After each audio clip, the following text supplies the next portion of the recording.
Yeah, I was thinking about that this morning. I mean, I've been meditating every day, twice a day for 30 minutes in my spot with my dog, and that's wonderful. But there's no substitute for this, for sitting here. And it's the most ordinary thing in the world.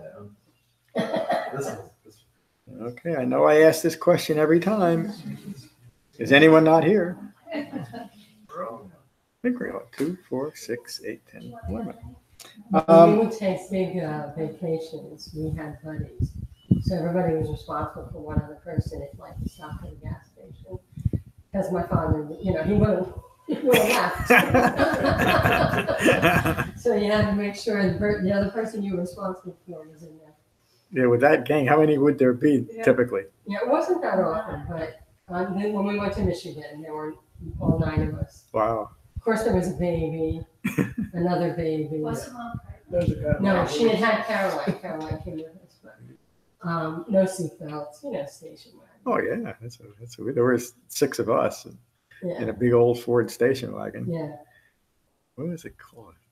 Country something. Country Squire. Yeah. And my father also had a car. We called it the Blue Bonnet. It was an old big Dodge ball thing that I think my father got it from his father. And he just decided one day that it needed a paint job, and he had some old blue house paint laying around for building houses. And we drove that poor thing, and the paint just started peeling off. He's a good guy. He just turned 100 a couple of weeks ago. He's still going. You say I'm cute. You want to see cute? Well, look at he is the cutest human being has ever been, and he's getting cuter as he shrinks. We're live too. We got a lot to cover, as usual. Those that have been on retreats. I'm not gonna, I try to gauge it and not overwhelm you, and I don't think it's getting overwhelming yet. Please tell me if it is. I do want to put a lot of emphasis now, and until at least the middle of tomorrow, on the Satipatthana and the Anapanasati Sutta. And now, and you'll see that we have, besides what we've done in Crossover Meditation Center, just on this retreat, we really have set the context in a very skillful way, and you'll see as soon as I get into that. But before we do that, we're going to hear from Ram, who brought something up the other day about, I would say, relates to the hindrance of doubt that you had when you first came to this one retreats. Oh, yeah. When I first came to the center, really, after I stopped not listening to you,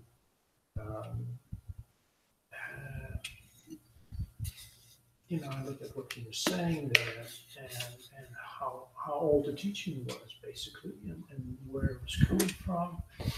And my immediate reaction was, being a psych major, that's kind of all ties into that. How can this possibly be relevant for current human mind?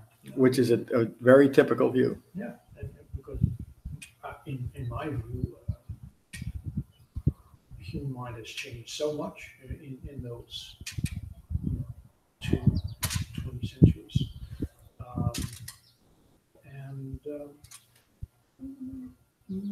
I looked into it, and I looked into it.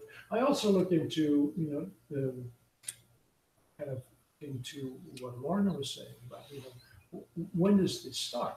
And I looked more into, like, in our evolution as human beings. Where do we go off the rails? Were we ever on the rails? Yeah. I looked at it, and I looked at it, and again, the more I listened to the suttas and the kind of nonsense they were getting into in those days, and then looking at what kind of nonsense we're getting into these days, there really isn't any difference. The human mind is still doing the same stupid nonsense that they were doing 2,600 years ago. Yeah. So, I've given up on that one. So, yeah, does it apply? Yeah, it applies. It's a, I said it before, it's our working system. You better stick to it like Turbines on fire. Yeah. Thank you. That is it's a typical view. I've had people that have brought it up in the Sangha, and holding on to that view, they could not pursue the Dhamma, which is really unfortunate. But it's a good example of how views rooted in ignorance can literally block you from developing the Dhamma. So anyway, and then Lorna brought something up on the way down to have our picture taken. About aging. And about what you related to, what inspired by what Jen said. I saw that for you to be able to age, you must have a vision of yourself in the past and in the future and at the present. And you must visualize yourself in the past and the future and the present for you to see the aging process. If you don't visualize yourself in the past and you don't visualize yourself in the future, you're only in the present. And in the present, you only are what you are in that moment. And you're not aging. You're just in that moment. Yeah, that's what I saw. And that so releases you from aging. Yes. Yeah. Yes. So thank you very much for that. Really, it's Still watch remarkable. out for cows, So but- yes, you have to be mindful of cows. And so Watch out for I can cows. tell you that being released from the belief in aging, you still age. Yeah. Yeah. Dukkha You still know you occurs, age, Right. but you don't live age. but then it's just hopefully just a playful experience. It's part of life, Right. and that's it. You have to be released from your hips and back. Yeah, and from your eyes and your hair and everything else. But that's the process of becoming. It arises and it passes away. And when we embrace becoming, we are in the deathless or the ageless state. We're always where we are because we're present. Okay. As we were sitting here, I was thinking we are going to cover a lot, or I'd like to cover a lot. And my first thought was maybe we will not meditate at all this session or see if there's some time left later. But then I had the thought, why don't we meditate for 10 minutes? And then if we have time left, we'll meditate. Is that okay with everyone? If anyone wants to meditate for 30 minutes, we will, and that's fine. Okay, and then one more thing I want to say. I've asked a lot of you when you say something to me privately, if you share it with a group. I don't want you to be afraid to share something private with me thinking that I will just put it out there. I'll always ask you if you say something to me privately, I'll ask you before if you'd like to share it with the group. And if you don't want to, that's fine.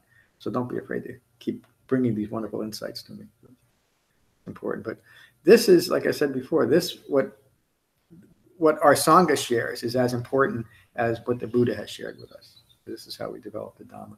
So let's meditate for 10 minutes, and we'll get into today's talk. So again, find your relaxed meditation posture. And now is the time to meditate.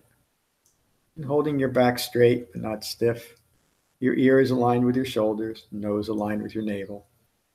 And holding yourself softly, gently, lovingly. Allow yourselves to settle into this room, settle into your bodies, and settle into your minds. And take a moment to notice the sensation of breathing in your body. And become mindful of your in-breath and your out-breath.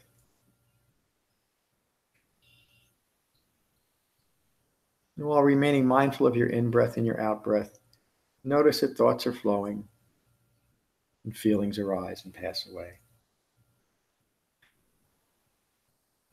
While remaining mindful of the arising and passing away of feelings and thoughts, simply remain mindful of the arising and passing away of your breath in your body. And we'll continue to meditate for 10 minutes.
Take a moment to notice the quality of your mind.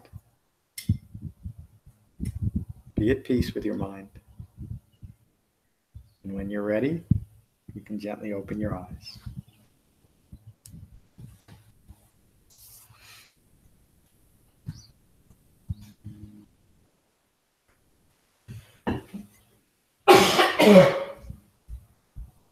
Everybody's comfortable. It's not too cool. Breezy. Let's give Laura a chance to come back.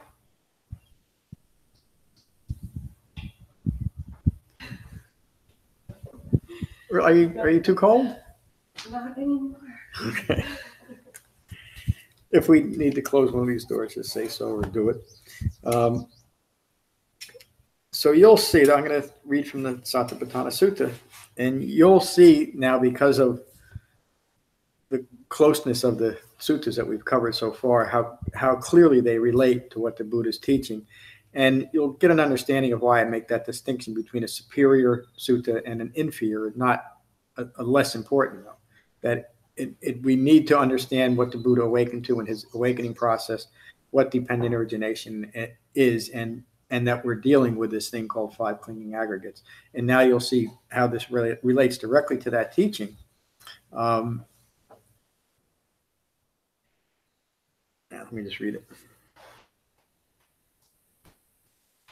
In the Satipatthana Sutta, the Buddha teaches the 4 foundations of mindfulness as the framework for what occurs first. And this is not in my writing, but first during meditation, as a reference for mindfulness in all areas of Dhamma practitioners in our moment-by-moment life. What it means that we first establish a well-concentrated mind by being mindful of, by appropriate mindfulness. And then we can take that refined mindfulness off our cushion and develop the entire Eightfold Path, leading to that one liberating thought. All of this leads to that one liberating thought. This is not me. This is not mine. So also keep that in mind, that these instructions are developing that understanding. The 4 Noble Truths is the context for our meditation practice. Shamatha Vipassana meditation is practice for deepening concentration. It is a concentration developed during meditation that supports the refined mindfulness necessary for integration of the Eightfold Path as the framework for Dhamma practice. I'm going to skip ahead from a lot of what's in that in the book, getting right to the sutta. On one occasion, the Buddha was in Kamasadhamma, where he addressed those assembled. Friends, there are 4 frames of reference, 4 foundations of mindfulness that are required for the purification of all beings, for the overcoming of sorrow and regret, for the disappearance of pain and distress, for establishing the right method of practice, and for complete unbinding. What are these 4? Being mindful of the breath in the body, just how we begin meditation. Determined and alert, abandoning craving and aversion to what is occurring. Which all those words comes down to simply being mindful of the breath in the body and letting anything else that arises pass away and come back to the sensation of breathing. That's the first foundation of mindfulness that we begin our Dhamma practice with, and that we begin every meditation session with. Being mindful of feelings arising from the 6th sense base, determined and alert and abandoning craving and aversion to what is occurring. Whatever feelings arise, be at peace with it, come back to your breath, and it will pass away.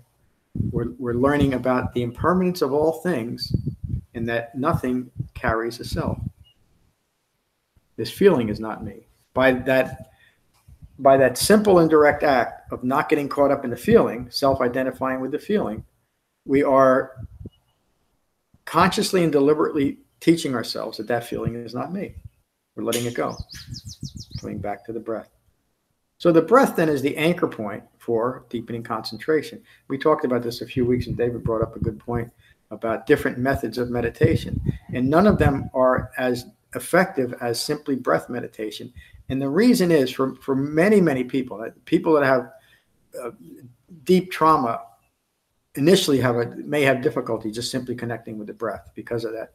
But for most of us, and that can be worked through, for most of us, we are we are impersonal about our breath. There's no eye making with it when we're just simply connecting with our breath. And that's why it's such a useful tool for deepening concentration. But the other point of it is we cannot take a breath, be mindful of a breath from yesterday.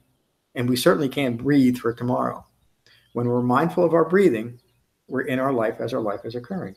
And in this moment during meditation, what's occurring is being mindful of your breath. That's all that should be occurring. Anything else is a distraction from that. But it's also very practical It- because you always have your breath with you wherever Yes. you are. Yes. Thank you for saying So you can that. sit- I have a friend who used to say that he brought his nap with him wherever he was. But That- this is bringing your breath with you. It's portable. You can utilize it at any point. Yes, you'll hear in the sutta and in the Anapanasati Sutta where the Buddha says we place mindfulness at the fore. That's what that means. And we use the breath to bring our mindfulness to what's occurring. And we can do that in any situation. We can bring our mindfulness to the fore with the first foundation of mindfulness. And from our training, we've learned to not be distracted by feelings and thoughts. Do you see how those are the building blocks or the foundation of mindfulness? And how they relate to dependent origination, what the Buddha taught as in the Gara Sutta and the 5 clinging aggregates. It all relates to all of these things. And so you see the unified structure of the Dhamma. And nothing can be or should be, or in a well-focused Dhamma practice will be taken out of context. We always understand where these teachings are pointing us towards. Being mindful of feelings arising from the sixth sense base, determined and alert, and abandoning craving and aversion to what is occurring. Being mindful of thoughts arising from the sixth sense base, determined and alert, and abandoning craving and aversion with what is occurring. Being mindful of the present quality of mind. That's the last instruction that I gave as we come out of instruction. Notice the quality of your mind. Be at peace with your mind. That's referring to the fourth foundation of mindfulness. Being mindful of the present quality of mind, determined and alert, abandoning craving and aversion to what is occurring. Notice how that relates directly to dependent origination and the Buddha's description of the sixth sense base locking us in to 5 clinging aggregates. And this is, so in a sense, the Buddha is describing the problem of binding to dukkha, and now he's teaching us how to unbind from dukkha directly in our meditation practice within the framework of the Eightfold Path. Entirely practical teaching. And how does one remain mindful of the breath in the body in and of itself? And that phrase, in and of itself, means simply what's occurring. No embellishment, no addition to it, no accommodation for our views. Being mindful of the breath in the body in and of itself. Finding a secluded spot, the shade of a tree or an empty hut, which is really the only overarching instruction the Buddha ever gave for meditation is the setting, just like we do here. And that finding, in his words, the shade of a tree or an empty hut. Sometimes he says the root of a tree or an empty hut, but it simply means find a secluded, quiet place where you can be separated from the world as best as you possibly can. But it doesn't mean you can't meditate. I was thinking last night, I spent a few years going to a famous yoga studio. Some of you might know, Shivananda on 23rd Street, I think. And we'd meditate on 23rd Street, which is a busy street with the windows open because the air conditioning never worked. And it really wasn't a problem to those that were determined to meditate, all that noise. But there were many people that just couldn't stand meditating. There were too many birds chirping and other sounds. Sitting erect with legs crossed in front, which, and again, the Buddha is not teaching that we must meditate this way. That was just a common way for people to sit in India. Placing attention on the breath. Remaining mindful of the breath. Breathe in and breathe out. That's the first instruction, a practical instruction of how to meditate. Be mindful of the breath, breathe in and breathe out. That is the most effective foundation. And then the Buddha teaches us, no matter what's occurring in our breath, no matter how we find ourselves breathing, breathe in and breathe out. Much has been made a misinterpretation of this instruction, and the Anapanasati Sutta is that the Buddha is teaching us to create these exaggerated breaths that I'll get to in a second. And when you read this as it was written, as it was intended, and in the context of what we've learned so far, all the Buddha's teaching is to whatever's occurring, come back to the sensation of the breathing, of the breath. Mindful of the breath, long or short, doesn't matter. Breathe in and breathe out. In other words, however you find yourself breathing, whether it's a long breath or a deep breath or a scattered breath or whatever it might be, breathe in and breathe out. We don't need to alter our breathing at any point. Breathe in and breathe out.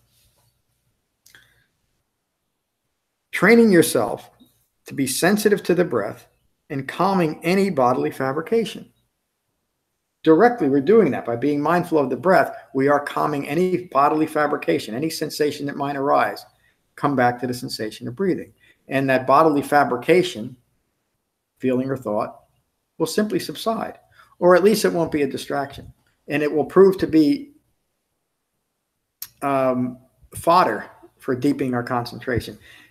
One of the ways that we can avoid getting frustrated with a lot of stuff coming up and having to continually come back to our breath is to realize that every time we do that, we're practicing meditation as taught. There's nothing wrong with having to continually come back to the sensation of breathing and getting caught up in our thoughts. Because every time we do that, we're interrupting ignorance, we're interrupting the flow of ignorance, and we're deepening our concentration. So you could say that a meditation practice that seemed like it was mostly distraction is a very successful meditation practice, as long as we engage in the practice. If we start getting caught up in why is this so hard, or why can't I do it, or there's something wrong with me, or where are these thoughts coming from, then we're lost. But if we remember the 4 foundations of mindfulness, simply come back to the sensation of breathing.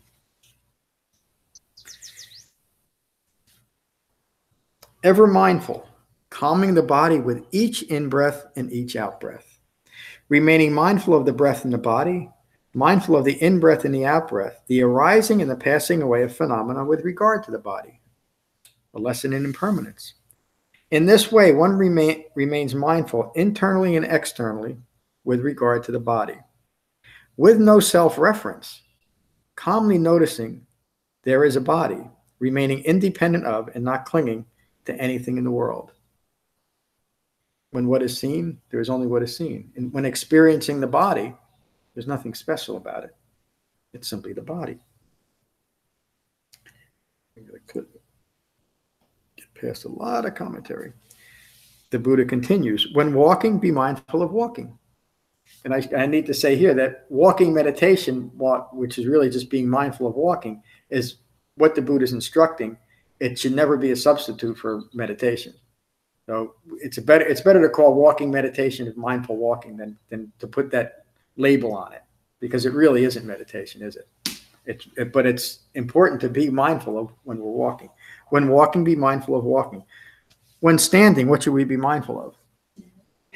You were learning. When sitting, be mindful of what?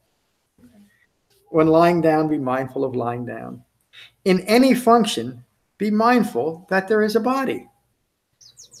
What an incredibly profound teaching. And why is it necessary? Because we're not mindful that there is a body. We're mindful of everything else but that we're in a body. Or we don't want to be in this body. We want to be in another body. We want to become something other than what we are. Or we want to practice that will take us out of our body and put us in another imaginative, speculative body in some non-physical realm. What good is it? Even if it's true, what good is it? Because now I'm out of my body. I'm out of what's occurring. When going about, looking this way and that way, what should we do? Be mindful of looking this way and that way. We don't need this. When bending or reaching, be fully mindful. Now, these are instructions that have taken on a whole section of modern Buddhism, and the only practice is, and there's different words for it, is to exaggerate these normal functions and create a practice over that. And I'm not going to go. I'm tired of. Take simple instructions and make it a ritual. Make it a ritual, but make an entire. I want to be careful because I don't want anybody to think that I'm putting this particular person down, because I don't mean to. But he's one of the most famous modern Buddhist teachers, has created an entire Buddhist religion around walking meditation and a general application of mindfulness. And of course, the Buddha is not talking about developing a general mindfulness. That generalized mindfulness comes from a very specific practice of mindfulness, the 4 foundations of mindfulness. In fact, that teacher teaches something called the 14 mindfulness practices and has nothing to do with the Satipatthana Sutta, which is fine. We're all free. Anybody can make any kind of practice or religion or lineage they want. This happens to be what a Buddha taught, and it's very effective. When bending or reaching, be fully mindful. When carrying a bowl or a cloak, be fully mindful. He's using repetition and simple and basic human activities to just say, whatever you are doing, be fully mindful of that. When eating, drinking, or savoring food, be fully mindful. When eliminating waste, be fully mindful. When walking, standing, sitting, sleeping, walking, talking, or silent, be fully mindful. In this way, and doing all those things, one is able, I'll read it the way that it's written. In this way, one remains mindful of the breath in the body, the in-breath and the out-breath. We take what we've learned in that simple foundation of mindfulness beginning meditation, and we're able to bring it out into any life situation and to be mindful of the in-breath and the out-breath. In this way, one remains mindful of the breath in the body, the arising and the passing away of the body, independent of and not clinging to anything in the world. In what is seen, there is only what is seen. In what is heard, there is only what is heard. In what is cognized, there is only what is cognized. There isn't an overemphasis of a step or a sensation, or you remember some of the other sutras where the Buddha talks about doing things to grow big. There is an emphasis. The bigger and the fatter you were, the more powerful you are, or stronger or more beautiful. Simply be mindful of who you are. There's no need to be anything other than who you are. In fact, you can't be anything other than you are. Independent of and not clinging to anything in the world. Just as a person with good eyesight, emptying a bag full of mixed grains would know, this is wheat, this is rice, these are beans, these are sesame seeds. In the same way, one remains mindful from the soles of the feet to the top of their heads. Encased in skin, there is hair, nails, teeth, tendons, bones, marrow, organs, feces, phlegm, blood, urine, sweat. The Buddha wasn't afraid of mentioning anything. Blood, urine, sweat, fat, tears, saliva, mucus, and fluid in the joints. This is before there was any real understanding of what was going on in the body. Of course, there was, they saw dead bodies all the time, and they probably cut them up to see what was inside of them. And this is another practice, and this is called the meditation on the charnel grounds, and I'll get to the charnel grounds as a cemetery. So this whole practice is about just to be focused on the rotting body, and I've been part of that. And it's really gross, and it's unpleasant, and it really doesn't teach you anything. The Buddha is saying, simply be mindful that this is what a body does. Why would be enamored with a body that is full of shit and mucus and all the rest of it, and that it produces even more gross things as it decomposes. And he teaches that to bring. Why would we want to be connected with that? Why would we want to identify with it? We simply see it as the vehicle of where we are, and it has these characteristics.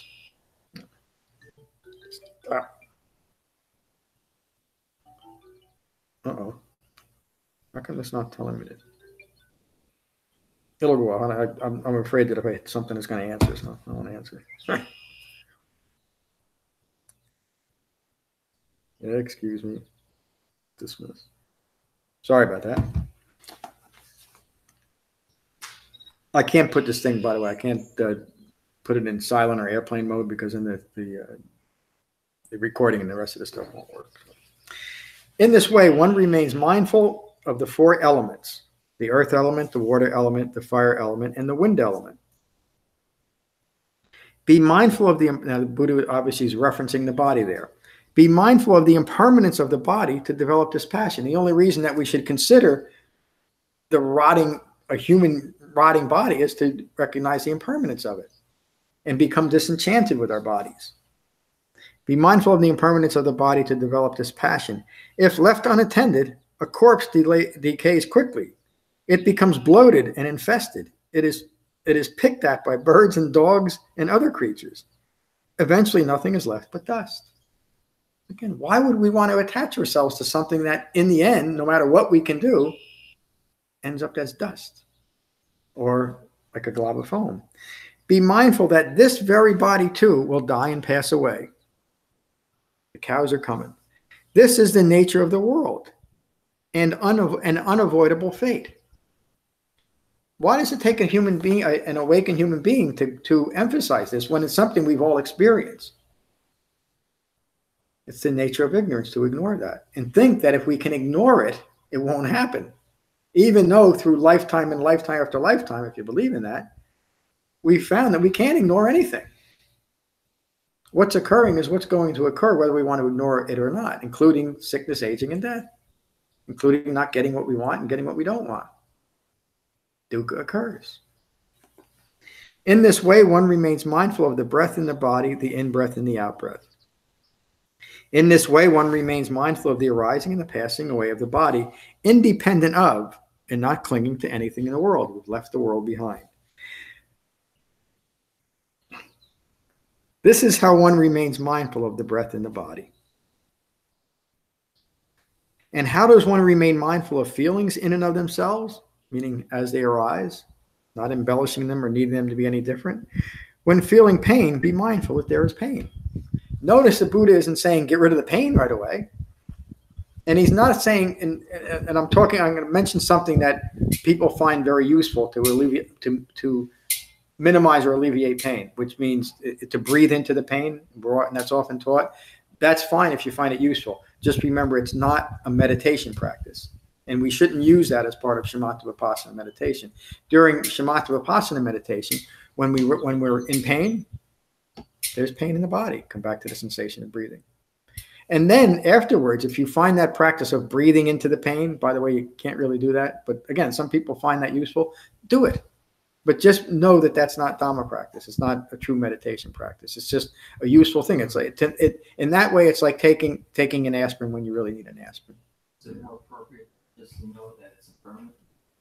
It's the Pain is impermanent, so it will arise and pass away. Well, that will avoid the need for it to be any different. But then, yeah, but then we also have to realize that there's some times that pain is so severe that we need to take a Percocet or something. I mean, we need to do something, and that's not outside the Dhamma. What I'm saying is that don't bring that, even that aspect of I'm going to breathe into my pain is medicine. It's not Dhamma practice, and that's the difference. It's not wrong to take medicine. It's just wrong. It's unskillful to introduce it as part of Dhamma practice. And that's all I'm saying. I got myself in a lot of trouble with a few people by saying, don't breathe into your pain. Breathe into your pain. Just don't do it during meditation. When feeling pain, be mindful that there is pain. Just as important, those aren't the Buddha's words, they're mine. When feeling pleasure, be mindful that there is pleasure. Don't attach to it. But you can feel fortunate that you're feeling pleasure. Just like it's not wrong for us to realize how fortunate we are to have a place to come to like this for a retreat. There's no I-making in that. It's just an acknowledgement of our fortunate nature. When feeling neither pleasure nor pain, which is the big one, that ambivalence is what how most of us experience most of our life, but we don't even notice that we're ambivalent to it because nothing has our attention. But that's the real underlying stressor, is being caught in ambivalence because we don't want to be there. There's no me there, or it doesn't seem like it. When experiencing neither pleasure nor pain, be mindful that there is neither pleasure nor pain. Meaning be okay with nothing. Be okay with the blandness of life at times, because that will change too, won't it? And it's a time, the blandness of life is a time to really be at peace if we don't need it to be anything different. When the TV show is over and that blank, remember how the blank screens would come on? Now you know that I used to spend all night watching TV until 6 o'clock and then go to sleep. It's over now. The experience is over. What's occurring now? Nothing. Is that okay? Yeah. In fact, that's kind of what we're striving for, isn't it? To be at peace with nothing. Being at peace with ambivalence is an experience of the lack of I-making in that moment. And even if it's for just a brief moment, you've experienced an awakened state of mind. And that's why this is so important. And the Buddha referred to these three qualities often. There's pain, there's pleasure, and there's neither pleasure nor pain. It's all part of a human experience. When feeling the pain of the body, be mindful that there is pain of the body. When feeling pain not in the body, meaning a disturbance in the mind, be mindful that there is pain not of the body. an anguished mind. And probably an anguished, a disturbed mind is much more common than a body in pain. We simply don't realize it. In other words, what I'm saying is mental illness, very broad expression of mental illness, is a much more common illness than bodily illness. It's really the nature of ignorance.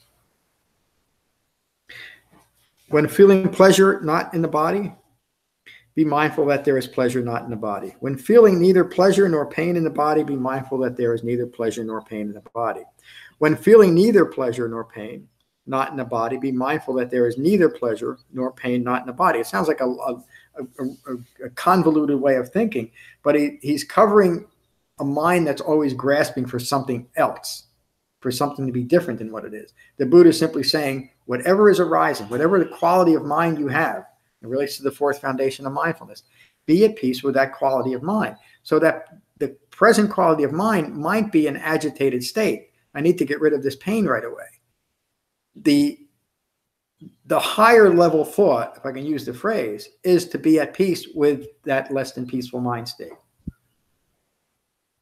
Everybody gets that? Because if you don't have the context, it sounds like that's, why would I even want to do that? That's really crazy. But it just echoes the first noble truth that dukkha occurs. It's the profound acceptance of dukkha occurs. And guess what? It's occurring to me. So what?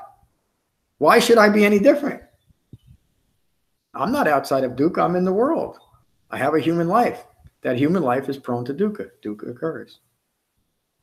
But what's that thought when it occurs?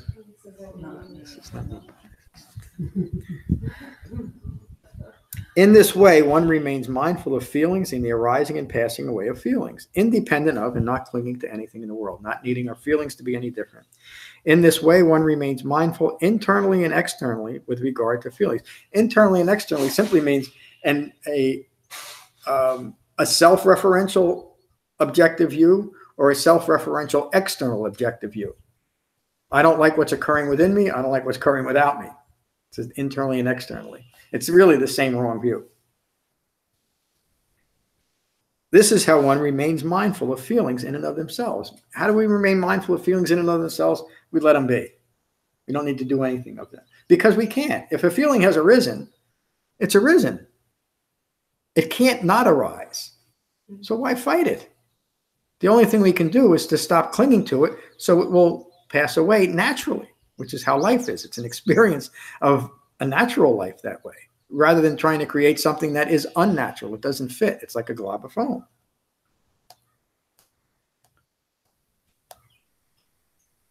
There's a lot of commentary in that book. There's a second edition coming, by the way. So now the Buddha is getting into the mindfulness. Yes. Well, good. I hope so. And how does one remain mindful of thoughts in and of themselves? When thoughts are passionate, be mindful that thoughts are passionate. It's not wrong to have a passionate thought. It's wrong to attach yourself to that passionate thought. Simply be mindful of it. This is not me. It's just a passionate thought that has arisen within me. Where did it come from? It comes from ignorance. It's like a glob of foam. I don't need to do anything with it. I don't need to think that I'm not a good Dhamma practitioner because I have this feeling. If I'm a good Dhamma practitioner, a good one, a skillful one, I'll simply recognize this is not me. There's nothing in that feeling that can sustain itself or should sustain itself. And how does one remain mindful of thoughts in and of themselves? When thoughts are passionate, be mindful that thoughts are passionate. When thoughts are dispassionate, be mindful that thoughts are dispassionate. When there are thoughts of aversion, be mindful that there are thoughts of aversion. Again, the Buddha is not saying be mindful that there's thoughts of aversion and do something else. Beat yourself up for having it or do some ritual right away to get out of it. Simply be mindful of it. When I really started understanding what the Buddha was teaching here, it's when I grasped what a gentle teaching he was teaching. Because think of what he's saying. You're not doing anything wrong. Your actions are arising from ignorance. And who's there to blame for ignorance? No one. There's no beginning to ignorance. It's just there. It's just present. It's not me. It's not mine. I'm in the experience of ignorance. because of where my mind is focused, what I'm holding in mind. By the way, it takes a certain type of mindfulness to maintain ignorance, doesn't it? So the Buddha's teaching, he's using that same type of mindfulness and saying, apply it or put it on something else. Hold something else in mind as a substitute. It takes an alternate habit to break a habit, doesn't it? So you could say developing the Dhamma is a good habit to break the bad habit of ignorance. It's a good habit that's rooted in wisdom, as opposed to a bad habit, an unskillful habit that's rooted in ignorance. When thoughts are free of aversion, be mindful that thoughts are free of aversion. And that doesn't mean just an awakened state. When our minds are at peace, be mindful of it. In fact, it's so important. I'm at peace. And if it's just for a moment, isn't that wonderful that you acknowledge it, that you saw it, that you were present enough to have a momentary experience of peace? When thoughts are deluded, be mindful that thoughts are deluded. How do we know? How does the deluded person know that they're deluded? That's not a rhetorical question. Somebody please give me an answer. How would a deluded mind know that it's deluded? It can't, unless it has a framework for recognizing that delusion. What's the framework? Damn, this is amazing. It really is. I know that there's a lot of places I could go and ask that question and there'd be no answer for it. So a deluded mind can know that it's deluded if it has the framework. If it has the framework. And again, that's really the sole reason why. That doesn't mean it's not deluded just because it has a framework. It's still deluded. Yes. It's, oh yeah, especially, well, not especially. So yes. So that is when it's stressed. Yeah. I feel like. Yeah. Right?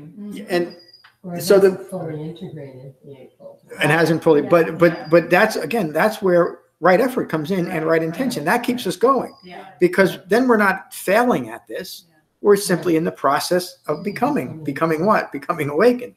In the We're beginning, moving. It's kind of painting by the numbers. Oh, it is. It is. Just, what's the rule again? Oh, that's the rule. Yeah. But you bring up another important point. This is why this is why the Buddha gave the Ratana Sutta. This is why we take refuge. Because at first we have the understanding that an awakened human being did this. And so we can take refuge means to find a place of safety and comfort. We can take safety and comfort in the fact that a human being did this. So if he did it, we can. And he also taught us how to do it. We can take great safety and comfort in the Dhamma. But just like taking safety and comfort in a realistic way, if we change that place of refuge, it's no longer a place of safety and comfort. It's a place of continued ignorance. And then, just like we're experiencing, this is why I say that this is very much like the first Sangha, taking refuge in a well-focused Sangha. Because now you see what a well-focused Sangha is capable of lifting everyone up at the same time. A comment on you notice that I don't use the word spiritual practice often, and I do that for a reason, because a modern application of the word spiritual usually means extraworldly or otherworldly, or that it's influenced by something outside of the human realm. The real meaning of spiritual is rooted in the word spirit. The Latin word for spirit is in spirito, which means inspired. The Buddha taught the most spiritual practice ever, didn't he? Because it's the most inspiring practice. It inspires us towards awakening. Entirely practical. When thoughts are deluded, be mindful that thoughts are deluded. When thoughts are free of delusion, whether it's just in this moment or at an awakened state, be mindful that thoughts are free of delusion. When the mind is constricted, be mindful that the mind is constricted. What's a constricted mind? We all feel that. In fact, in many people, and I think probably every one of you has said this at one time or another, that you feel that your mind is loosening up or you're gaining spaciousness in your meditation. And this usually occurs within the first few meditation sessions. Because the mind is constricted at that point. It's constricted by ignorance, by clinging and maintaining, by the me tube, by the ego tube. It's stuck in this, and it's a hurtful place, isn't it? It's an awful place. It's an awful quality of mind to carry around with us. This tight, restricted mind that's not free to see things as they really are. And it takes constant vigilance rooted in ignorance to maintain that quality of mind. A liberated mind is free of the burden of self. It's not constricted anymore. When the mind is constricted, be mindful that the mind is constricted. When thoughts are scattered, be mindful that thoughts are scattered. There's nothing wrong with it. We're not doing anything wrong. But just be mindful of it. Mindfulness, there's an article on the website that's called Mindfulness is Recognition and Renunciation. And the article just says that first, before we can let go of ignorance, we must know what we're letting go of. We must recognize ignorance. And then we can renounce it. And we do it immediately. There's no messing around with it. You don't got to figure it out, where to come from, who's to blame. This is an ignorant thought. This is a thought rooted in I-making. Let it go. Come back to the breath. And if we're really struggling with it, what do? We come back to the breath, and then we learn a little bit more about the 4 foundations of mindfulness, because it's just practical teaching, and the Anapanasati Sutta that we'll get to shortly. When thoughts are common, be mindful that thoughts are common. When thoughts are unsurpassed, be mindful that thoughts are unsurpassed. When the mind is not concentrated, be mindful that the mind is not concentrated. When the mind is concentrated, be mindful that the mind is concentrated. Again, the Buddha is being very repetitive just to reinforce the point that whatever is occurring, whether it's during meditation or off our cushion, be mindful of what's occurring. And then do what? Back to the breath. When the mind is not released, be mindful that the mind is not released. When the mind is released, this is how the Buddha described right view. When the mind is released, be mindful that the mind is released. And this is, again, it's in the moment while we're developing awakening, and it's in an awakened state where we are continually mindful that I am released. In this way, one remains mindful internally and externally with regards to thoughts. So we know what to do to begin our meditation. We know what to do when feelings arise. We know what to do when thoughts arise. And that's the instructions that I give during meditation. Why I changed them after we went through this last summer. So I'm trying to do something, and we're all doing it together in one afternoon. That took us 13 weeks to get through at Cross River Meditation Center, but we will. You all have the context to understand it in this way, I think. And this subsection is called Mindfulness of the Present Quality of Mind, the same instruction that I give at the end of meditation. And how does one remain mindful of the present quality of mind in and of itself? One remains focused on the mind internally and externally on the mind itself, simply what's occurring, being at peace with whatever's occurring. One remains focused on the origination of the mind and the arising and the passing away of that mind with regards to the mind itself. One knows there is a mind. It sounds like, again, almost an unnecessary statement until you realize how profound it is. Most of us never realize that we have a mind that can think anything that we want it to think. We think that our minds are driven by what we've learned in our environment and how we can manipulate it through that environment rather than through a direct experience of gaining control of our thinking. We learn that we have a mind, and we learn that we can do anything we want with that mind. It's no longer subject to the second arrow, the constant reaction. We can develop a mind of equanimity, a mind that is at peace no matter what's occurring, much like we're all experiencing here. One knows there is a mind. They remain independent of and not clinging to anything in the world. This is how one remains mindful of thoughts in and of themselves.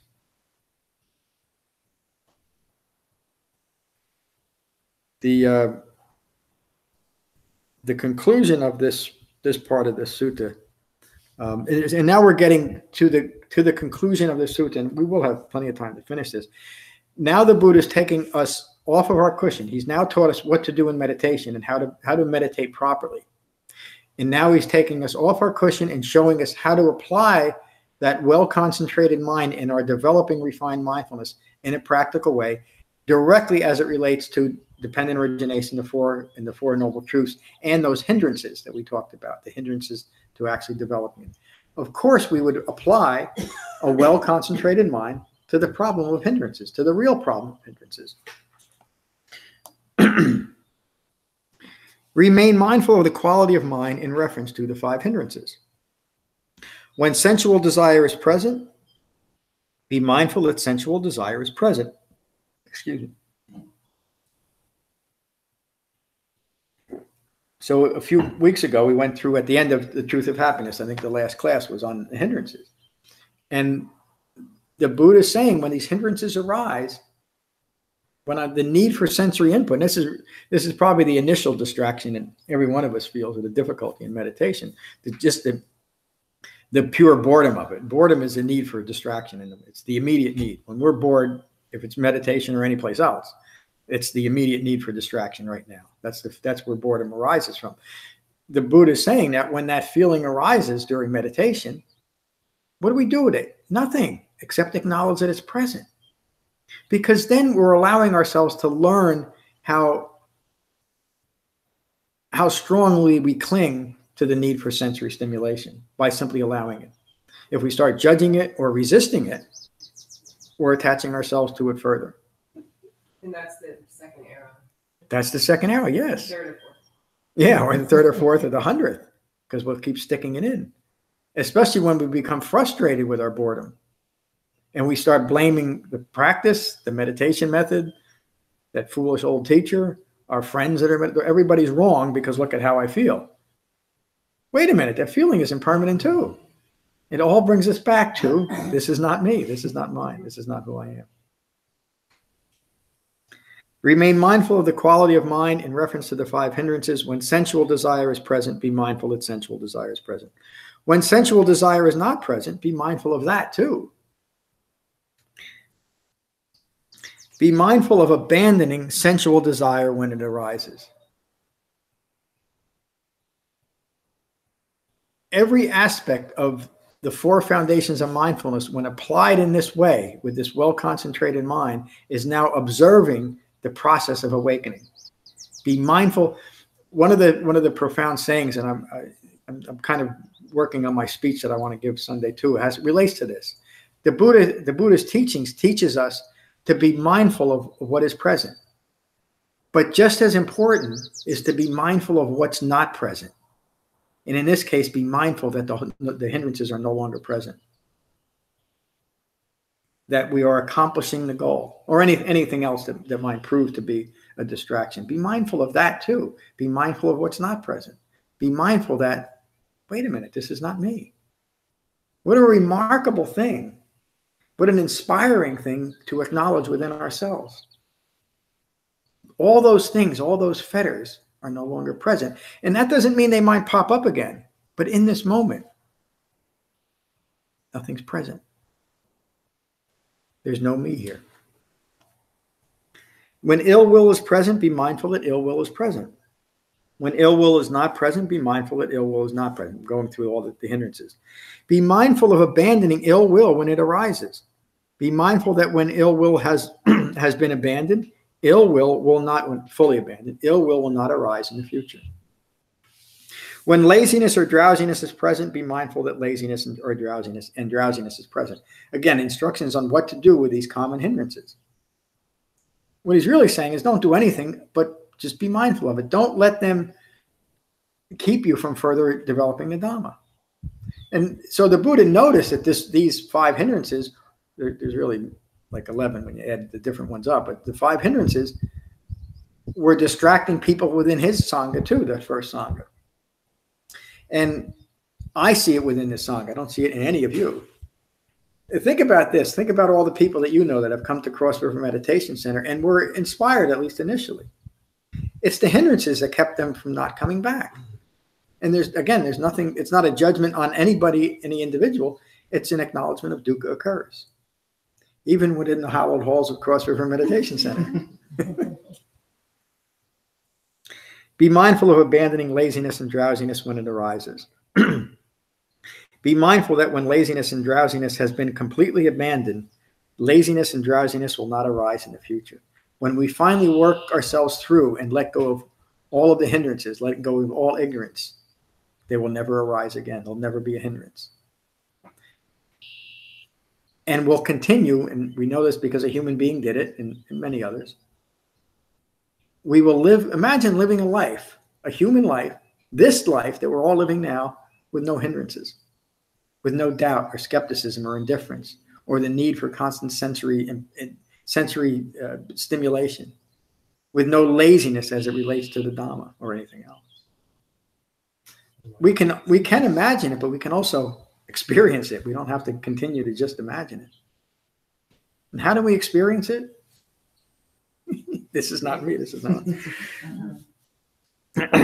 When restlessness and anxiety are present, be mindful that restlessness and anxiety is present. When restlessness and anxiety is not present, be mindful that restlessness and anxiety is not present. Be mindful of abandoning restlessness and anxiety when it arises. Be mindful that when restlessness and anxiety has been completely abandoned, restlessness and anxiety will not arise in the future. When doubt and uncertainty is present, be mindful that doubt and uncertainty is present. When doubt and uncertainty is not present, be mindful that doubt and uncertainty is not present. Be mindful of abandoning doubt and uncertainty when it arises. Be mindful that when doubt and uncertainty has been completely abandoned, doubt and uncertainty will not arise in the future. An aspect of impermanence is uncertainty. And so the Buddha is bringing the 5 hindrances back now to the teachings of it and incorporating the 3 marks of existence. Without impermanence, there could be no uncertainty because we would be certain of what's occurring. And because we're not sure of what the next moment might be, delight leads to fear, leads to stress, uncertainty. In this way, one remains mindful of the quality of mind and the arising and passing away of the qualities of mind, independent of and not clinging to anything in the world. I'm at peace with the present quality of mind. It doesn't need to be, because now my mind is not clinging to a self-referential view that has now objectified my view of myself, placed it outside of the body. That's a mind that is rooted in ignorance, is a mind that is always focused outside of the body. You might challenge that belief, but what the Buddha is teaching here is how we unified the mind and the body. And that is where life is occurring, is when our mind and our body are unified. This is, and I don't mean, you know a whole lot more than the Tao. You know, I mean, Matt has probably more knowledge than most people on the planet. So I'm not trying to overstep that, but that's the essence of Qigong too. It brings us to the same point in the essence of Taoist philosophy. Am I correct in that?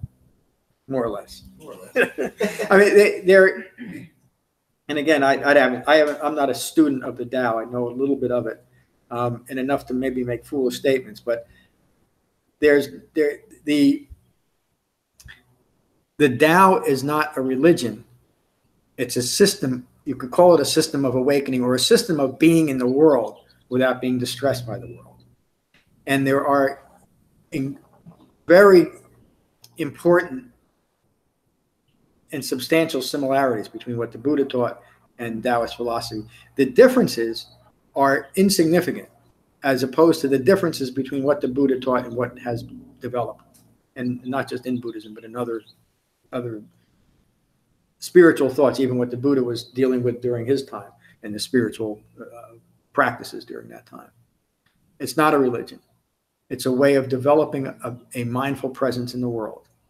And in that way, it has nothing to do with religion. That's not to say that religion isn't valuable if you find it valuable. It's just something different. In this way, one remains mindful of the quality of mind and the arising and passing away of the qualities of mind, independent of and not clinging to anything in the world. By the way, I do know that I'm repeating myself, but I'm doing it to lead to the next thing and keep it in context. You might be thinking, doesn't that fool know that he keeps saying the same thing over and over again? I think it's only in the repetition that we have our aha moments. It is. That's right. Repeat away. Yeah. Thank you. Thank you for the license. This is how one remains mindful of the quality of mind in and of itself. The quality of mind in and of itself, it's enough. We don't need our mind to be any different than it is. Why? Because it can't be any different than it is. But in the next moment, it can be. If we have a refined mindfulness framed by the Eightfold Path. Furthermore, one remains mindful of the quality of mind in reference to 5 clinging aggregates. Remain mindful of form and the arising and passing away of form. Remain mindful of feelings and the arising and passing away of feelings. Remain mindful of perceptions and the arising and passing away of perceptions. Remain mindful of fabrications and the arising and passing away of fabrications. Remain mindful of consciousness, ongoing thinking rooted in ignorance, and the arising and passing away of consciousness. He's now taking the foundations of mindfulness and concentration that we've established in our meditation and bringing it to the problem of the ongoing personal experience of suffering. Do you see the incredible practical nature of this teaching? And there's nothing impractical. There's nothing that we need to take on faith as a belief system. We've identified the problem, and we know we have the tools now to address the problem of 5 clinging aggregates, the problem of hindrances. This is how we do it, through and founded in these 4 frames of reference. Being mindful of the breath in the body, the arising and passing away of feelings, the arising and passing away of thoughts, and the ever-changing nature of the quality of mind. Apply that to the 5 clinging aggregates. In this way, one remains mindful of the 5 clinging aggregates and the arising and passing away of the 5 aggregates, independent of and not clinging to anything in the world. This is how one remains mindful of the 5 clinging aggregates. So again, the Buddha is just reinforcing this is how you deal with stuff. Through this refined mindfulness. Mindfulness of the 6th sense base. Furthermore, one remains mindful of the quality of mind in reference to the 6th sense base. Remain mindful of the I form and the clinging that arises from I form. Be mindful of the arising of clinging to the I form.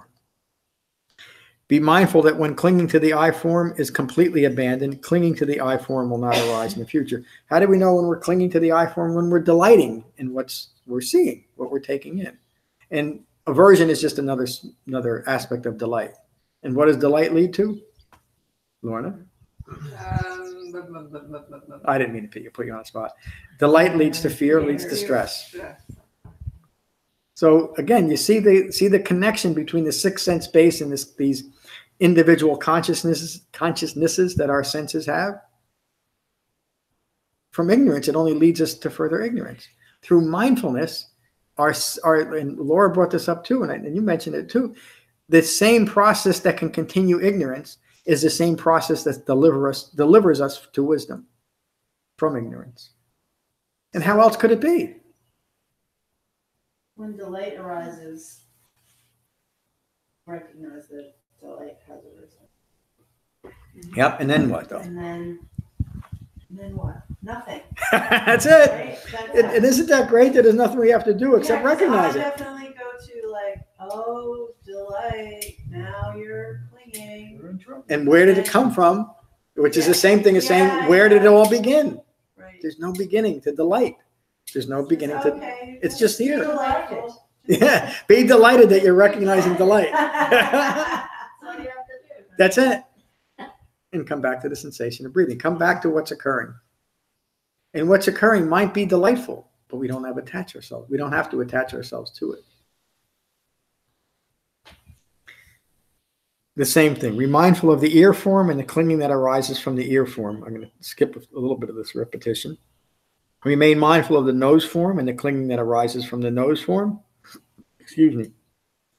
Remain mindful of the tongue form. How do we remain mindful of the tongue form? Right speech. Yeah. And you could and then obviously to taste and the delight that can arise from a nice piece of chocolate cake. But I wanted to make that point that we're referring to right speech here too. Oh, we should start with the peanut butter. That's my thing. Yeah. Forgot about that. Remain mindful of the tongue form and the clinging that arises from the tongue form. Be mindful that when clinging to the tongue form, when clinging to the tongue form is abandoned, completely abandoned, clinging to the tongue form will not arise in the future. Remain mindful of the body. Pardon me? Remain mindful of the body form and the clinging that arises from body form, etc. In this way, one remains mindful of the 6th sense base and the arising and the passing away of the 6th sense base. We've learned that the 6th sense base is nothing either. It's nothing to be enamored of, but it's an incredibly useful tool for awakening, which is its proper use. Not to further ignorance, not to further craving and clinging. to awaken. And if we didn't have access to the sixth sense based post meditation, post a well concentrated mind, we would just really literally turn into babbling idiots, wouldn't we? We would concentrate ourselves to the point of idiocy.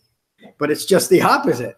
Because we are able to employ the sixth sense based mindfully, we can use what is once the domain of ignorance to provide the foundation for awakening. Isn't that remarkable? And that a guy figured this out 2,600 years ago with no internet. In this way, one remains mindful of the sixth sense base and the arising and the passing away of the sixth sense base, independent of and not clinging to anything in the world. We've left the world behind. This is how one remains mindful of the sixth sense base in and of themselves. No external or internal action. It's in and of ourselves. It's through our own practice we become rightly self-awakened. Furthermore, and by the way, the use of the word furthermore here points to, and this is important in keeping the structure, it points to that this is further than a concentration practice, a meditation practice. This is now how we practice it. Furthermore, this is what you do with your foundations of mindfulness. Furthermore, one remains mindful of the quality of mind in reference to the 7 factors of awakening. Remain mindful that mindfulness in this way is a factor of awakening within me. Hold it in mind that we need this type of mindfulness to awaken. The first factor of awakening is mindfulness then, isn't it? If mindfulness as a factor of awakening is not present, be mindful that mindfulness as a factor of awakening is not present. To most people, that would sound, to most outside of this room, that would sound like nonsense, wouldn't it? But it doesn't here, does it? We understand it. I'll say it again. If mindfulness as a factor of awakening is not present, be mindful that mindfulness as a factor of awakening is not present. We simply haven't developed mindfulness yet. Understand it, because if we can understand that, if we can acknowledge it, what do? Develop mindfulness. An incredibly and utterly practical teaching. And we don't get frustrated that yeah, it's just not present. We're not where we think we would like to be, but we don't get frustrated about it. And because we understand the Dhamma now at this point, there's no reason to get frustrated, because we know that this is how we can achieve this. We can develop it. Don't you think We're not. you would have lost these students if mindfulness and these 7 factors were introduced, just to let them know what they're missing if they don't come the next Tuesday? I don't know, I mean, that's but so important.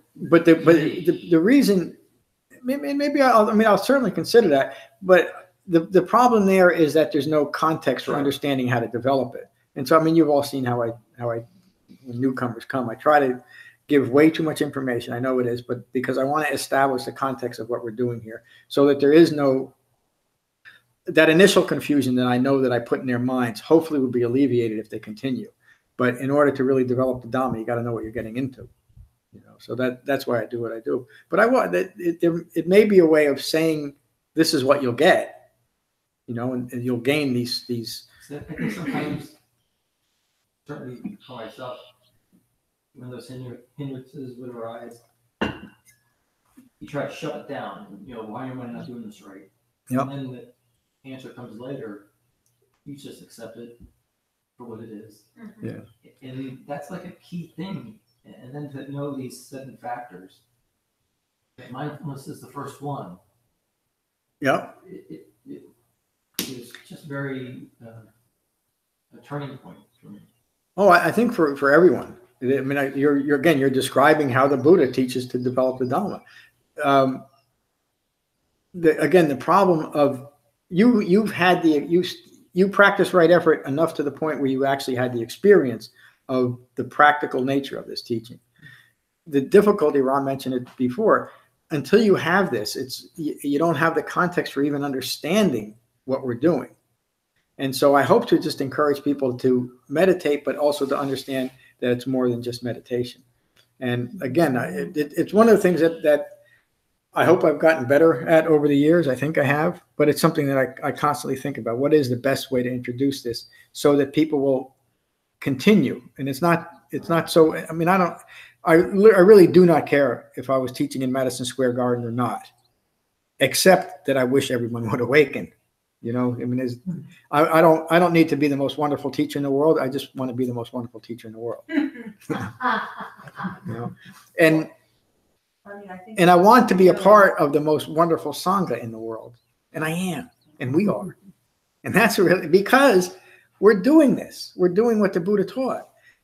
Not many people are doing it today or for a long, long time. As far as newcomers, it all depends very much on why people come. It does. We have to acknowledge here that this group is, I mean, I gave the same introduction to every one of you too, and yet that overload of information initially inspired something in you, all of you, because you're here. And so again, the teachings show me that what is present is an effective Dhamma. How do I know it? Because it's in front of me, and also my own experience. But as I mentioned this to Ram, I don't want to get too far off this. I had a pretty well-established understanding of the Dhamma before I ever started teaching. And I had a very nice solitary practice. And every now and then I would go up to here and there to sit with other people, but it was a pleasant practice. And I think I was pretty well developed in it. I mean, I had a very peaceful and pleasant quality of mind, more or less. That has deepened. But when I started teaching, it brought having to teach something is much different than knowing it. And so I had to start looking at scenarios for effective teaching. And where did I look? I looked to how the Buddha did. It was the only place I had to look. And so that had me looking at the suttas that I had read hundreds of times, but in a completely different way. And that fine-tuned the Dhamma within me in a way that wouldn't have been possible without teaching it. Now, that doesn't mean that everybody has to teach the Dhamma in order to develop it. And I'll talk a little bit about Kassapa. Maybe I'll do it now, but in the future. But it's also one of the reasons why I encourage each and every one of you to share your insights. Because as you're sharing your insights, you are locking in the experience in your own mind, but you're also sharing we all know that we're equal here. And by us as equals hearing another equal person doing something, we know that we can. And it's inspiring in that way. It's continuing the inspirito of the original teachings in this room. That's why I keep saying what we're experiencing is very, very similar to what occurred 2,600 years ago. Why? Because it's framed by the same teaching. It's not because of the teacher. It's not really even because of you. It's because the Dhamma is still present in this room. And isn't that remarkable? A lot of remarkable stuff. We have a little time. You got a little bit left in you. I got a little bit left in me too. Could we just have a break and a walk around? It's 5 minutes break. Do we want? Okay. I can use it. All right. Let's make it 10 minutes then, so we're not get a little breath of fresh air. And there's not a lot more that I want to cover this afternoon, and that'll provide a good foundation for what we're going to do tonight. Cut it out.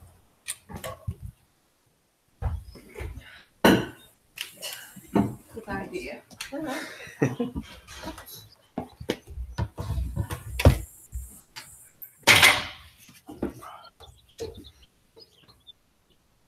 don't know if I'm going to get up. If I get up, I have to get back down. I know.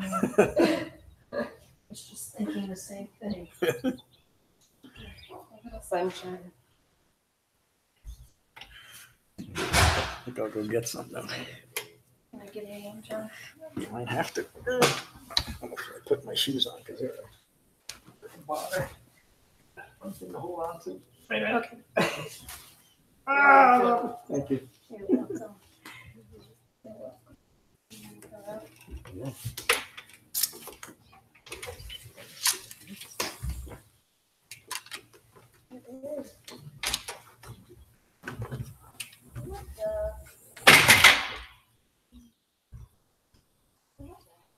Did you hear the battling bees while we were doing Qigong? There were two. Oh, they weren't battling Miss Biology.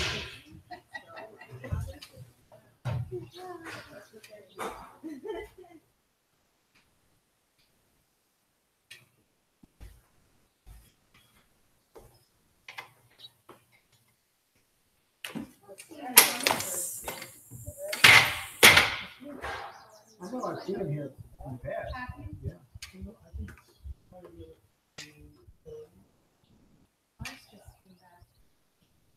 I'm sure it's the same. Get one. Well, two. Not more than that.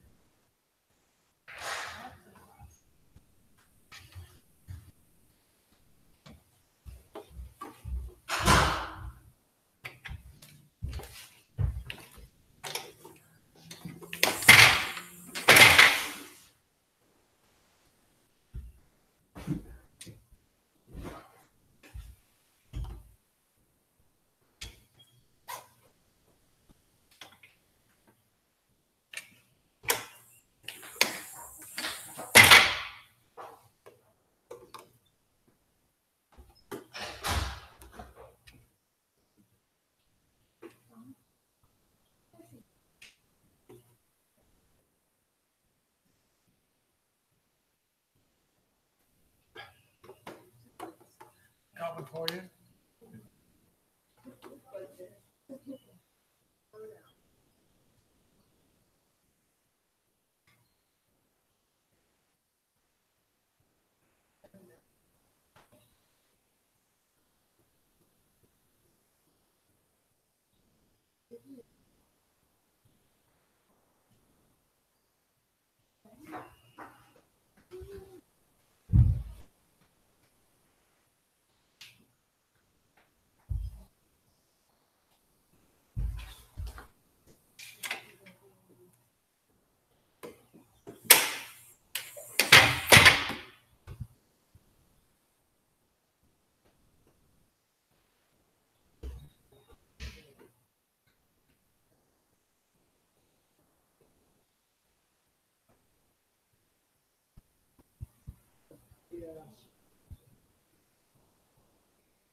Oyster mushrooms. Where?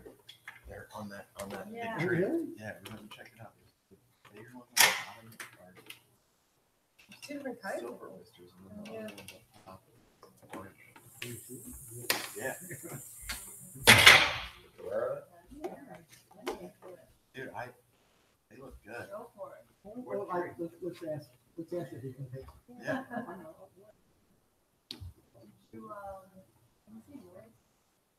No. Yeah, it's really. Have you seen it? Yeah.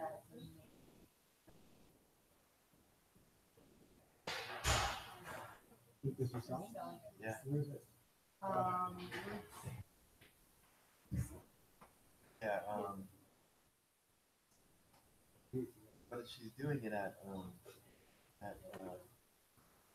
by my own house on Pleasant Valley Road. Oh yeah. South of Laramie. Off to Gravity Hill. Yeah. Gravity Hill. Yeah, there's a farmer's market. Yeah. I don't know if it's out there, if it's there though. Gravity. Is it at Gravity? I think so, yeah. Roots to River. Yeah. It's Roots to River Farm. Yeah. And it's called Laura's Local.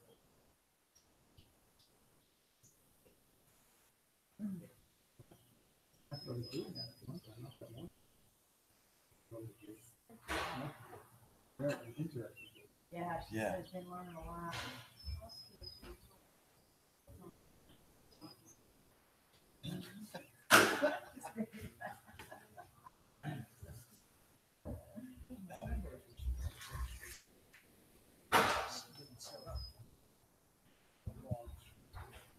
Yeah. That would be cool, John.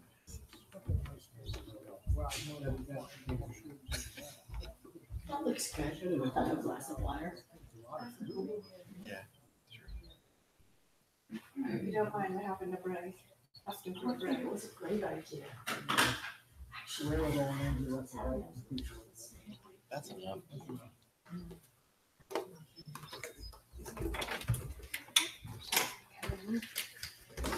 I'm craving Good.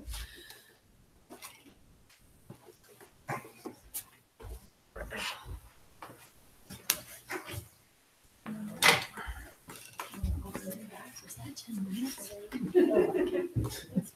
Yes, it I was. just have to go out there for a second. Edit this out.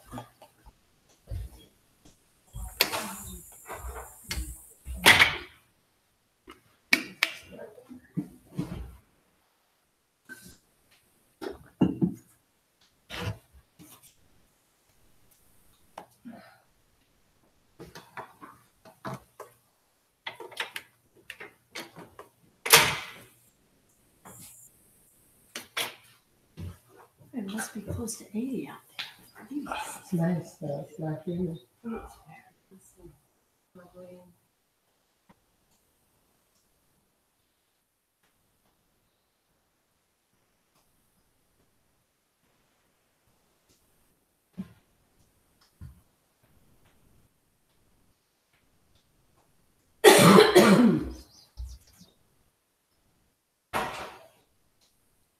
Someone just wants to step over. Yeah. I'll try not to. I'll try to have a good sense of balance. Hate to be putting my hand on your forehead. Oh, pardon me. I thought about that. Yeah, clearly I did too. Just put my hand up to help I you. thought- If Thought about was where I might gracious. land if I tripped. Yeah. Glad I had all my pillows piled here. So I comment on this all the time, but the laughter that we have on our retreats is just remarkable, and it points to the nature of the Dhamma, doesn't it? That we're it's just great. It's just fun. I've been on a lot of retreats that were just so dour and I couldn't wait till them to be over. And there was no laughter. Laughter was what's the word? Anathema to what we're, and that's fine. But Because a lot of other spiritual practices they actually reinforce the ego. Yeah, You get they do. into these ego battles, and oh man, it takes the stuffing out. and a lot of our laughter is about the absurdity of eye making when you really look at it. Again, are we all here? No. Yeah. 1, 2, 4, 6, 8, 10. We're all here. Okay. I'm going to go back just a little bit, and I'm going to try to conclude this. At least I'd like to get through this. The Anapanasati Sutta has a lot of reference to what we're talking about here, and I won't go over it again tonight. And just make the point of what that sutta is specifically about. But let me just go back a little bit. Remain mindful that mindfulness is a factor of awakening within me. If mindfulness as a factor of awakening is not present, be mindful that mindfulness as a factor of awakening is not present within me. And be mindful of how mindfulness as a factor of awakening will arise.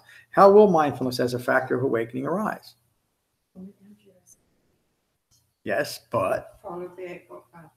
Yes, but, and I should say, not but, through the 4 foundations of mindfulness.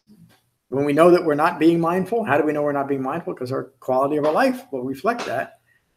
Develop the 4 foundations of mindfulness. An awakened human being taught us how to do it. And you've all heard what they are. Does anybody feel like they can't develop those foundations? Does anybody feel like they can't be mindful of the breath in the body, or be mindful of feelings arising and passing away, or thoughts arising or passing away? Does anybody feel like they can't be mindful of the present quality of mind, meaning be at peace with that mind? It's all possible, isn't it? And actually, it's not all that difficult, except there's that problem of ignorance wanting to ignore its own ignorance. Well, everybody's experienced it in some way, shape, or form, which is what brings me back again. Again, I guess that's just what the Buddha said. Be mindful of having the practical experience of ending ignorance. And where do we do it? At that point of contact. John, so when you're in Me Too, I really think we should trademark that. Where in the Dharma, which would it be the forefront of mindfulness to look at when you're totally wrapped up in yourself and in your own thoughts? Yep. And have a constricted mind and all that stuff that we all get into. Yeah. Is when you're totally in wrong view. What do you look at in the Dharma for you to get that flash of inspiration to see what we're talking about right here? Where would you? I know you look at everything, but where? What's that thought? And I'm being cute, but I'm also being practical. But if that's not enough, and often that's not an expedient, because we're too far removed from that. And this is a great teaching, to sit down when you're caught up in it and you just can't get out of it. Read the Satipatthana Sutta, because now you know how to apply it. But for me, in that moment, and I was thinking about this in the sentence prior to all this, is to find your breath in the body.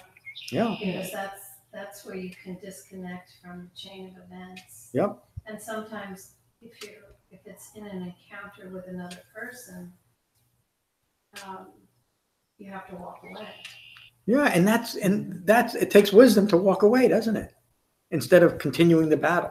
Mm-hmm. But I think you were talking about something slightly different. What if coming back to the breath isn't getting you out of it? Yeah. Sit down, literally read the words of the Buddha. If I sit down by myself and I just take everything with me. I mean, it's not over here, it's over there.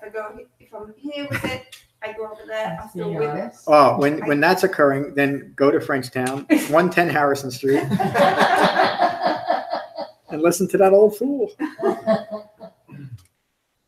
And really, there's practical ways, and these are the practical tools that we've been given. I'm saying it's hard. It is hard. It's simple, but it's not easy. Yeah. So, but the answer is always come back to the Dhamma. This is one good example. It might be read the Nagara Sutta again. It might be read the Dhamma. It might pick a sutta and read it, or read the brilliant translations in Becoming Buddha, because that's what we use. That's what I used. It's the suttas. There's not a trick. There's not a manipulation. And this is often taught as skills to develop to accomplish certain tasks. So go back to where we learned the skills. Go back to the suttas. Or the Eightfold Path. And recognize that. What's now I'm caught up in my thoughts and I can't get out of it. Nothing's working. Oh yeah. But Lorna was asking what to. I have to do that sometimes. Like I have to go out at the end of a busy day from work, where I've been challenged on some of my assumptions or whatever, and I just can't think of all that when I'm out in nature and I'm walking. And then once I'm removed from it for that extended period of time, it's gone, and it's supported by impermanence, right? Yeah. If I give enough time and runway, the impermanence will kick in. Often geographical cures do work within the Dhamma. Change your environment. Sometimes it's the environment that's reinforcing your troubled mind, and there's nothing wrong with doing that. With seeking. Yeah. Yeah. Well, that's it. Let me get back to this so we can. Remain mindful of the culmination of the development of mindfulness as a factor of awakening. Remain mindful that investigation of the Dhamma is a factor for awakening. This is one of the factors. We have to actually look at and read what the Dhamma is, or read that book. I mean, part of the fourth foundation is keeping the Dhamma To the fore. And Right. Yep. When I'll run through the hindrances, the 5 clinging aggregates, the 7 factors, and it's all there for you. I mean, Yeah. if you're challenged by something, I'll run through the 4 foundations and take more time just to really deep dive into that 4th foundation, and it's all there for you. If you have ill will, it's there. If you have doubt, if you have laziness, it's in there. It's in there.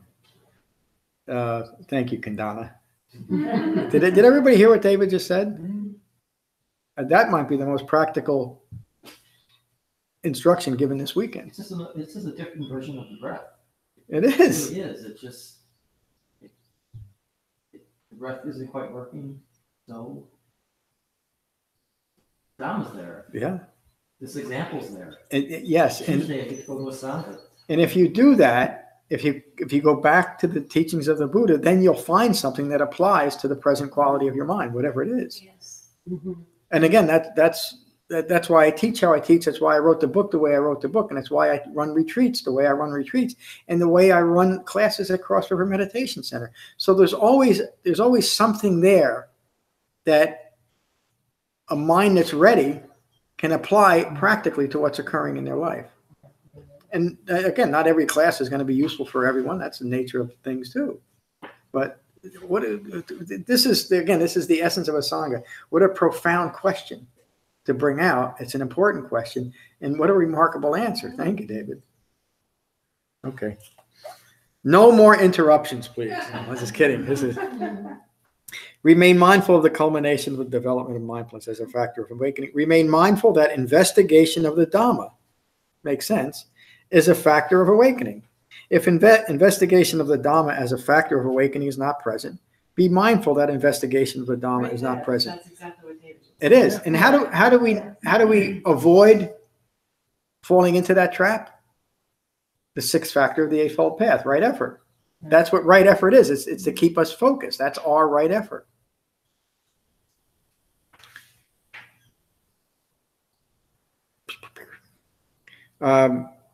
Be mindful investigated Dhamma is not present, and be mindful of how investigation of the Dhamma as a factor of awakening will arise. How will investigation of the Dhamma arise as a factor of awakening? By investigating the Dhamma. Right. Again, it's nothing magical or mystical. It's entirely practical. How do I get from here to there? Start walking. Remain mindful of the culmination of the development of investigation of the Dhamma as a factor of awakening. Remain mindful that persistence is a factor of awakening. The Pali word is kashanti, and that really translates to patient persistence. Remain mindful that persistence as a factor of awakening. If persistence as a factor of awakening is not present, be mindful that persistence as a factor of awakening is not present. And that will naturally and gracefully and gently lead to persistence without any eye-making in the process. We're not furthering ignorance by developing the Dhamma. Be mindful of how persistence as a factor of awakening will arise. How will it arise? Through appropriate mindfulness. Remain mindful of the culmination of the development of persistence as a factor of awakening. Remain mindful and that joyful engagement. It's the Pali word, upeka, I think it is. Remain mindful that joyful engagement with the Dhamma is a factor of awakening. So if your engagement with the Dhamma is not joyful, I'm being serious now, look at that. We should be full of joy that we found something that will finally deliver us from suffering. And it doesn't have to be a dancing on our toes kind of joy, but that's exactly what Jen realized last night. That joy of understanding, this is it. Right? I'm describing that. I wasn't on my toes though. But yeah, you were on. I'm sorry. I wasn't either. Remain mindful that joyful engagement with the Dhamma is a factor of awakening. If joyful engagement with the Dhamma as a factor of awakening is not present, develop it. Be mindful that joyful engagement with the Dhamma is not present. And be mindful of how joyful engagement with the Dhamma as a factor of awakening will arise. How will joyful engagement with the Dhamma arise? Engage with the Dhamma. Through appropriate mindfulness, through applying mindfulness appropriately. If we don't apply mindfulness appropriately, joyful engagement won't arise, will it? At least the Buddha says it won't. But how would it? If we're not engaged in the practice the way it's taught, we're not going to get to that point where, wow, this really works, because it won't work. There'd be no reason for it. You'd be literally crazy to be joyful at that point, because you're just rehashing your own ignorance. Remain mindful of the culmination of the development of joyful engagement within the Dhamma as a factor of awakening. Remain mindful of that serenity. Remain mindful that serenity is a factor of awakening. How is serenity directly developed? Through meditation, through calming the mind, through deepening concentration. A well-concentrated mind is a mind that is serene. Remain mindful that serenity is a factor of awakening. If serenity as a factor of awakening is not present, be mindful that serenity is not present. And be mindful of how serenity as a factor of awakening will arise through appropriate mindfulness. Remain mindful of the culmination of the development of serenity as a factor of awakening. Remain mindful that concentration is a factor of awakening, again, through meditation. If concentration as a factor of awakening is not present, be mindful that concentration is not present, and be mindful of how concentration as a factor of awakening will arise through appropriate mindfulness. Excuse me. Yeah, Wild, I was going to mention before, there used to be a lot of wild turkeys. But This turkey just got chased by the That's the buffalo. biggest turkey I've ever seen. you said that about me. That's a whopping big turkey. Will you put your mindfulness to the fore, please? Does he have his chopped and spread?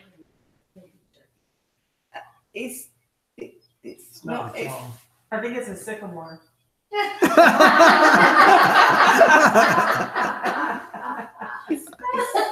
It's just nibbling at grasses. It could spread or it could not spread. Yeah, but he was being chased by Does it have a that beard? one bird that's sitting on the nest.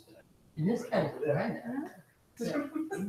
Be mindful that non-distraction has a quality of Remain mindful of the culmination of the development of concentration as a factor of awakening. That was pretty good that it was during this talk about concentration that the turkey got your attention. Remain mindful that equanimity is a factor of awakening. If equanimity as a factor of awakening is not present, be mindful that equanimity is not present. And be mindful of how equanimity as a factor of awakening will arise through appropriate mindfulness.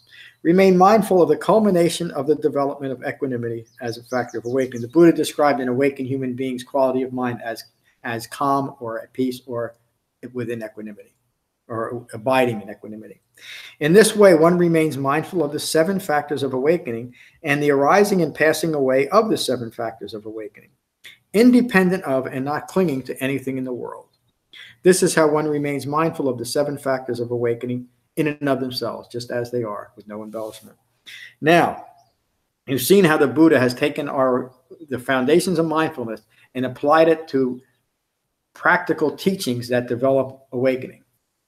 And now he concludes this sutta, one of the most important inferior suttas, meaning it needs the context in order to apply it. He concludes this with where he began his entire teaching. And how else would you apply mindfulness except to the 4 noble truths? Furthermore, one remains mindful of the quality of mind in reference to the 4 noble truths. Remain mindful of knowing that this is stress. This is the origination of stress. This is the cessation of stress. And this is the eightfold path leading to the cessation of stress, the 4 noble truths. In this way, one remains mindful of the quality of mind in and of itself, internally and externally. One remains mindful of the phenomena of the origination of qualities of mind and their arising and passing away. We understand how whatever present quality of mind I have, where it came from, not the original origination, but arising within my own ignorance or my own awakening process. There is the knowledge of the maintenance of the qualities of mind and their recollection, independent of and not clinging to anything in the world. It's such an important line that keeps repeating. These qualities, these factors of awakening, cannot arise if we are clinging those factors to anything in the world. They arise independent of anything in the world. They're free of craving and clinging when appropriate mindfulness is at the fore. And there's no ambiguity in the experience of it. We know it, just like David described. This is how one remains mindful of the 7 factors of awakening in and of themselves. I think that's the effectiveness of the 4 foundations of mindfulness. So the Buddha is giving us a promise that if we take to the Dhamma the way he teaches us and develops the Dhamma, develops these 4 foundations of mindfulness, this is what we can expect. Now, if anyone develops these 4 foundations of mindfulness in this manner for 7 years, not a long time, is it? For 7 years, one could expect either complete understanding right here and right now, and if there is any clinging and maintaining remaining, in this present lifetime. The Buddha declared right from the beginning of his teaching that his awakening was for this present life and could be experienced in this present life. We're not doing anything to manipulate a future speculative existence. It's right here and right now that we awaken. And guess what? Let alone 7 years, if anyone, and I put in the word perfectly, if anyone perfectly develops these 4 foundations of mindfulness in this manner for 6 or 5 or 4 or 3 or 2 or 1 year, for 6 months or 3 months or 1 month, for 2 weeks or for 7 days, one could expect either complete understanding here and now, or if there is any clinging and maintaining remaining in this present life. And we can really accomplish that in 4 days. What the Buddha, again, we're establishing within a very short period of time, we can lock in, we can establish the 4 foundations that in this lifetime will lead to awakening. And that's, it's not my promise. That's the Buddha's words. In this lifetime. How does he know that? How does he know that human beings that he could never possibly meet, but knew that they would be taken to his Dhamma, their noble truth? How could he make that statement? Because he understood the nature of the human suffering and human mind. He understood the nature of ignorance, which is the common problem throughout human history. It's not the lack of bodhisattvas. It's not the lack of this or that. It's not the wrong politics or anything else. The problems in the world are the same problems that arise in our mind from ignorance. And how do we end it? Beginning with the foundation of mindfulness. Friends, this is the direct path for the purification of all beings, for the cessation of sorrow and regret, for the disappearance of pain and distress, for establishing the right method of practice, and for complete unbinding. In other words, the 4 foundations of mindfulness. That's this afternoon's teaching. Thank you. So before we disperse, any questions or comments? I have a question. Please. So initially, in early in the reading, he repeats over and over again that to recognize that if you abandon it, something fully, it doesn't ever arise again. Yep. Laziness, those things. Any of those factors, any hindrance, once it's abandoned, it's gone. Once it's abandoned fully, it's gone forever. Fully abandoned, it's gone forever. That I'm having a hard time taking that in. So I'm just saying that out loud because I recognize that the doubt that I have around that is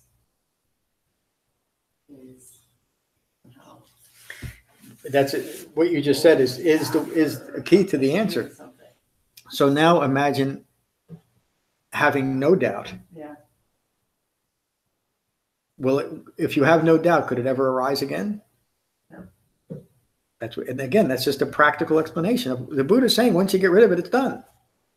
And once you are fully rid of it, and fully rid of it doesn't mean that it's overly difficult. It just means that you've accomplished it. And that could be from one thought rooted in doubt to the next awakened thought that has finally released doubt. It happens ultimately in an instant. But for most of us, it's a process moving up to that instance. Yeah. But when you just had the experience of no doubt as a concept in your mind, but you're also moving towards having the actual experience of living without doubt. And that's not because that's how it feels like. It's not feels like permanent. You're saying that it permanently. Yeah. You know what I mean? It's now a quality of an awakened mind, and remember that quality of an awakened mind is still integrated within its environment, meaning within an impermanent environment, but it's no longer reacting to that. And since it's no longer reacting, a hindrance doesn't arrive. So this, and you're not playing with semantics, but it's your mind that is saying, wait a minute, this is a contradiction to the Dhamma. It's not a contradiction to the Dhamma. It's being mindful of what is not present. Yeah. And what is not present is part of that impermanence, where at one time it was present. And guess what? Impermanence intervened with the assistance of mindfulness, and it's no longer present. So those things, the fetters that arise, having being rid of them, having being rid of ignorance, is not a statement that contradicts impermanence. It's simply a statement of achieving an awakened mind. And that awakened mind now is free of any hindrance in its progression of maintaining awakening. A good example, I got a question, I think it's probably a year and a half ago, that I've mentioned before, from an online student that nobody's ever asked me before, and I don't think since, and it really hit me. I had to think a little bit about before my usually quick answer. And he said, why did the Buddha keep meditating after you awakened? Why wouldn't he? Think about what's motivating that question. It's an aversion to meditation. This practitioner couldn't wait to get done with couldn't get done ready. He wanted to awaken so he didn't have to meditate anymore, because he saw meditation as the burden, because he was struggling with it. And a little background, he wasn't engaging in shamatha vipassana meditation. That in the question was all the hindrances too, wasn't it? But why would anybody who's awakened continue to meditate? Because you can. Because you've now found a true refuge within your own mind. And why not come back to it? Why not abide in that wonderful space? It doesn't, and the only way to get to that, to an awakened mind, is to be free of any grasping that would say, once I meditate long enough and hard enough, I'll be good to go and I won't have to do it anymore. That's a thought rooted in I making in ignorance, isn't it? And when the Buddha says, I abide in emptiness, remember that famous saying, reminds him, you said you abide in emptiness. Did he mean that when he's in meditation? Yes. He doesn't say he's always there. He says, at times I abide. Now then as now, yes, I abide in emptiness. Yep. And he's talking about just that. He abides in emptiness of clinging, emptiness of ignorance, emptiness of 5 clinging aggregates. So so permanence and permanence doesn't apply to it. The impermanence is the environment that allows for all this confusion and deluded thinking to arise in. But it also allows for, if there was no such thing as impermanence, the Four Noble Truths, in an overarching way, teaches impermanence. And the Third Noble Truth specifically says things are impermanent. Cessation of dukkha is possible. The quality of mind that's developed through the Eightfold Path is now not a stagnant mind. In fact, it's a mind that is so much more spacious than it's ever been before. And in that spaciousness is the ability to experience all of the vagaries, all of the impermanence and uncertainty of life with a mind free of it, free of the need for it to be any different than it is. And that's not a stagnant state, is it? I almost started going into the Anapanasati Sutta. So tonight we're gonna do that, and I'm glad that we've gotten to that point. And again, the Anapanasati Sutta in the article is rather long. We're not going to get into the repetitive parts, and I can't remember if I put it in the booklet or not, the things that we already covered. But the important part of that sutta, the Anapanasati Sutta, is that's not a teaching on how to meditate. It's a teaching of how successful meditators practice. And that's something else that's so misunderstood about that sutta. And when you see it in that context, it's really a marvelous sutta, as all the others. Any other questions or comments? We have a little time, too.